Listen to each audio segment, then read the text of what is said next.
What is up, everybody, and welcome to what is the first ever fantasy football podcast, if you want to call it that, or more so just us doing what we do every single day. So the idea was that Ryan and I, basically during football season, we spend for sure every Tuesday morning, and most other mornings also, at least taking 10 minutes of our morning, if not more on some days, just sitting outside of our offices talking about fantasy football. So the idea was, hey, let's just film it because it's good stuff, believe me. And we'll just shoot one out to you guys every week. So obviously, we all just had the draft this last weekend.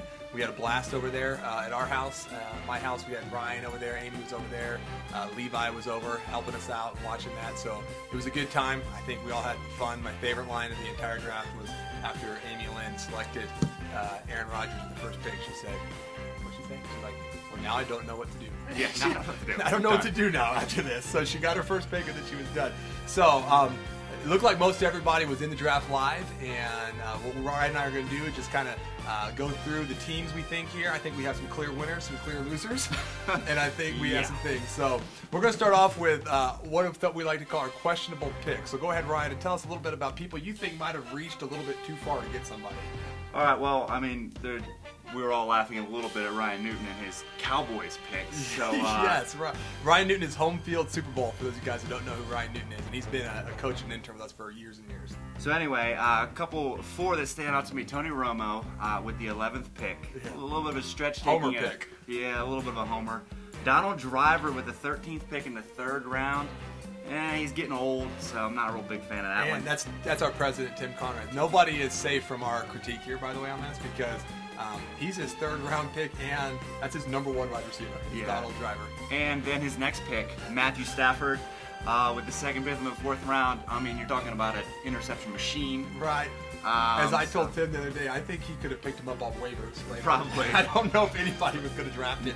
Maybe as a backup. Maybe a backup. But he's got him as a start. But you know what? I'll give Tim credit on this. He's always believed in him, so go with your guys, I guess. There you go. He's a Georgia guy, so he you figured you know what it is. There you go. But Matt Stafford in the fourth round, you got to think he was going ahead of some pretty good quarterbacks at that point. And then my personal favorite, which I'm sure everyone laughed a little bit at this one, Stephen Gostkowski. Seth Mullen, third round. What a winner. Number one rule of all fantasy drafts, never pick a kicker before maybe the 14th round. Maybe you can get 14th. Most of the time it's the 15th. I think that was my favorite moment of the draft, was when we all watched that a kicker go in the third round. Yeah, that's called in. He wasn't there. Cut him a little bit of slack. He didn't actually pick him, but he messed up his ordering or whatever and got stuck with a kicker. So. Which is why the auto draft is risky. Now, he also came 2 rounds later. It looks like he picked his defense in the 5th round. Yeah, San Francisco. So he had no running backs through 5 rounds, which is the number one rule usually in fantasy. So Seth, good luck. But your starting running backs are Joseph Adai and an injured Michael Bush. So that was a tough go for you getting the kicker there in the 3rd round. Yeah, so those are some reaches. I also think I wanted Jamal Charles really bad. Kevin, I know you were really high on him, but I think that was a reach getting him there with your first pick. That's the first pick of the 2nd round, the 15th pick, getting Jamal Charles. I think he'll be good eventually, but he's got... I think Thomas Jones might steal a little bit of thunder from him there, but we'll see. We'll see what happens. Felt like a little bit of a reach there for me. But on the other side, I think some people got some steals of the draft. Who do you have down as some of the best picks of the draft? I think a steal for me is taking Anthony Gonzalez in the 12th round. I think he's going to be pretty decent this year, so that's one of my steals. Okay, Anthony Gonzalez, who was hurt all last season, if you guys don't know. I had him all year on my team and kept him because every week they were like, next week he's going to play, and he never played the entire season. And every week I kept him on my roster and never dropped him until like the second to last week of the season. So I was high on him last year. If he has a good year this year, I will be very angry because I thought he was my guy. Who got Anthony Gonzalez? You know, I think maybe... whoever it is, it's a good pick. It was a late round pick. I remember. Tim. See, we're trying to be nice to Tim. There you go, Tim. So he's probably one of your best. I'd probably start him over most of your receivers, actually. Yeah. So but he always gets Eddie Royal too. Tim always ends up with one Bronco. So nice job for that. What else do you have there as a steal? I picked. I said T.J. Hoosh. Who you picked? Because I picked him. I feel like he was a steal just because now that he's with the Ravens, he's got a good quarterback throwing the ball. And yeah, it was funny in the draft. Everybody was like, "Oh, don't take Vincent Jackson, don't take Houshmandzadeh." I saw Kevin. You already dropped Vincent Jackson because pretty much it looks like he's not. As a Charger fan, I'm telling you, he's not playing all year.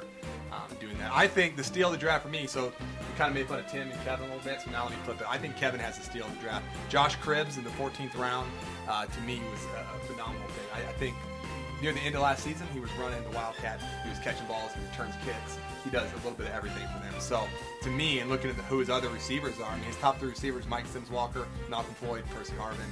I mean, Cribbs, to me, he's no different than some of those guys, and you got him so far down. And is, with an actual quarterback there, Jake Delhomme this year, not Brady.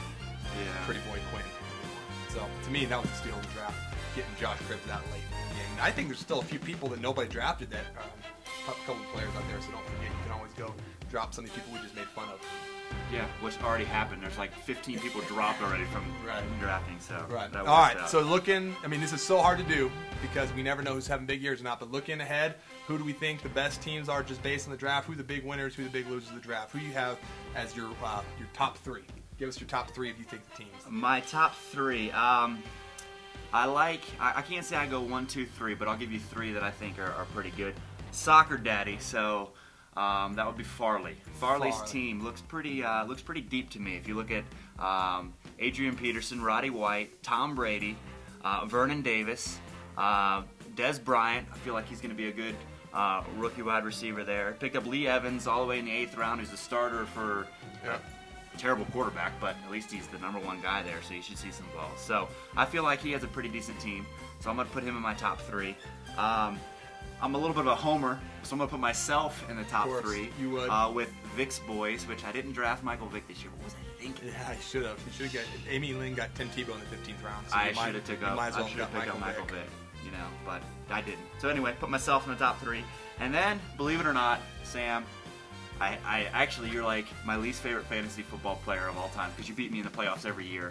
I put you in my top 3. Barely. If you can't see, he has another name. I scratched out someone else. He crossed out somebody else's name and then he put locate round because he knew he was going to be sitting right here next to me. Because I didn't even feel like getting attacked right on camera. No, I picked him because I thought him and some other people were pretty close there. So that's my top 3. Okay, I like. I agree pretty much with all yours. I think the one I would add in there. Alex Ream, our defending champion, who's playing with Zach Tenney this year.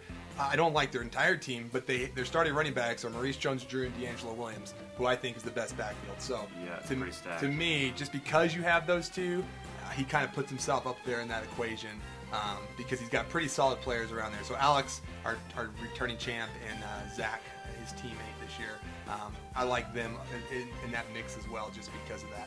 So, yeah, but everybody else, Mike Liebernack, I like his team. I think I tossed him in that group, and he always does well, and he stole a couple of my picks. Right, every time I had somebody, he kept stealing them from me. So, I agree with a lot of those. How about our bottom 3 so far at this point? These to me are having a solid hold on the bottom 3. Don't hate you guys, but your teams are not the greatest. Starting with our El Presidente, the creators. Just had some interesting picks there, I guess. That just not a very deep team. As we've mentioned, him and Kevin, it was a tough spots picking that late. They had the 13th and 14th picks. That's a tough spot to be in. And then our home field Super Bowl, Ryan Newton. I don't know what he was thinking, but his first 17 picks, which there was only 14 picks total. His first 17 were all Dallas Cowboys. Whatever week the Cowboys have a bye is going to be interesting for everybody's playing because half his team will not be on his roster that week. Yeah, so you could pretty much just pack in a win. Hopefully you're playing him that week because everybody's whole team will have a bye. And then I think even the non-Cowboys he picked have the same bye week. The same bye week as the Cowboys. As the Cowboys guys do. So real nice on that one. That could be a forfeit maybe. Our first ever forfeit in fantasy football.